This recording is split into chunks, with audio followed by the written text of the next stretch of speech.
All right. Well, hello, team at Praxis.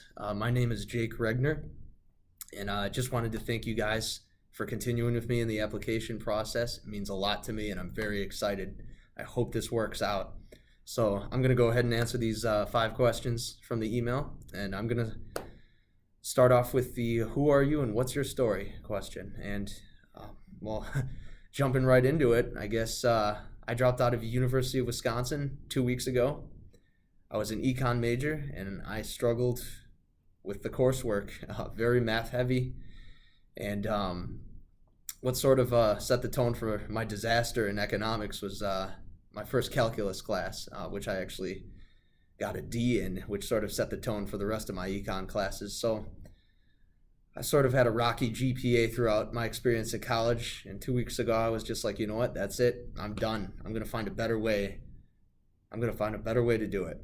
And so yeah, someone told me about Praxis, and I was like, wow, this is really cool. So checking this out, and I'm like, Praxis seems to be about what I want for the future of higher education. I like how you guys streamline the process for students finding work, giving them the skills right there that you can't find in the classroom, giving them real world experience. I'm all about that. I love that so much. And long term, I want to start my own company, and I want to get into entrepreneurial education. And if I don't do that, I'd be very happy working for Praxis. I love what you guys are all about. So yeah, I guess that's sort of my general background and story. And the second question I chose was the hardest thing I've ever worked on, and actually calculus homework at the University of Wisconsin. That's I cannot say lightly how hard it was for me. And I've traditionally been a great student at math, but I had calculus and I struggled for whatever reason. I had a bad professor too. He's 1.2 on ratemyprofessor.com, and that didn't help. But yeah, I saw private tutors. I tried Wolfram Alpha, I tried reading through steps, but whenever I'd hit the midterms, the homework, I just struggle. I'd be like, why can't I set this up? And I worked relentlessly at it, and I ended up passing with a D, but that doesn't mean you understand calculus. So, that, like I said earlier, that just sort of set the stage for struggling in other the econ classes. But without a doubt, calculus homework is the hardest thing I've ever worked on personally. So yeah, the next question I chose was the biggest difference between my peers in high school and college. I'd have to say that I question things a lot, and I like to talk about things in depth. A lot of times, like a one-word answer is not good enough for me. If I ask like why do we do things a certain way? Somebody says because of this. I'll say why. I'll say why. I'll say why after why. And I'm like, if there's a different way this can be done or a better way this can be done, why aren't we doing it? So I don't know. I think that right there was early on what led me to think I'd be an entrepreneur, because of that mindset. I'm very competitive. I'm looking for better ways to do things. But probably more so in a way than my peers in high school and college. In high school, I went to a private Catholic high school, and everyone was very status quo. They just sort of went with it, followed the rules, and just did their thing. Not to say I didn't follow the rules, but I questioned them a lot.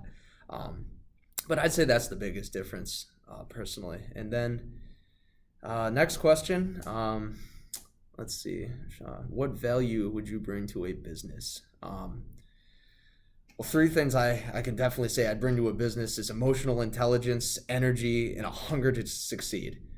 The first thing with emotional intelligence, one thing I pride myself on is that friends often come to me for advice, or if they're struggling with something, they'll ask me for help. Hey, oh Jake, broke up with my girlfriend, so I'll give them advice to help them out of it and stuff, and I can pride myself on being very understanding of people rather than being immediately judgmental. I think that's important if you're working for a business too. If somebody screws up, it's easy to go, oh wow, you messed up, or like you need to do this better. Well, yeah, that's obvious, but unfortunately people aren't robots and you got to treat them so. sometimes you got to be delicate with some people more than others, and that can be hard for, I think, most bosses who tend to have very choleric, judging personalities, and that's how they're leaders. But I think it's also important to understand people's failures and be understanding of them, and I think that's how they succeed better in the future. So, because I kind of talked a little too much about emotional intelligence, but I guess that's kind of vague. But I'm pretty good with people, and the past two summer jobs I've had, working in Chicago and Milwaukee, I've worked with inner city kids with summer programs. I served as their advisor, their tutor. I'd meet with them for 30-minute advising sessions, giving them advice about college, school, life, whatnot. So those were very natural jobs for me, and I really loved doing that. And then the other thing with energy, like I don't know, I might look a little tired with the bags are under my eyes in this video, but I bring a lot of energy to everything I do. Especially, I played football, I was in a play in high school, and I did forensics. I'm very energy driven in everything I do. And again, I have a hunger to succeed. I didn't succeed at Madison, and I just have a huge chip on my shoulder from that. And I know, despite what others tell me about, you have to get the degree, I want to prove them wrong. I have this drive to succeed. And yeah.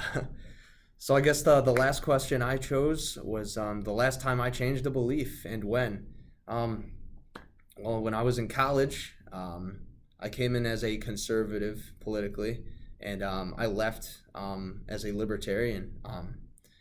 I've taken more, so probably 2 years ago, I probably switched more towards libertarian, particularly on like social issues. So like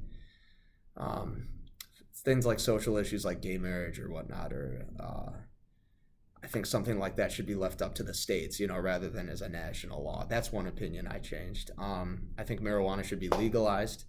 I think regardless of anybody's beliefs on whether or not someone should smoke marijuana, I think it should be legalized. I think it would create fewer problems. It would hurt the drug cartels, all and whatnot. But anyways, that's a belief I changed. And I've also become more understanding of the Black Lives Matter movement as well. I think it's easy for people who come from backgrounds myself to just, brush it off and be like, oh, they just need to listen. They just need to get in line and just sort of. But no, I think what I've really seen over the past year is that it deserves attention. So, but yeah, that's sort of a little bit about myself. Coming towards the 8-minute limit, so I'm gonna come to a close and say thank you, Praxis. I hope I'll be moving forward with you in the interview process. So thank you.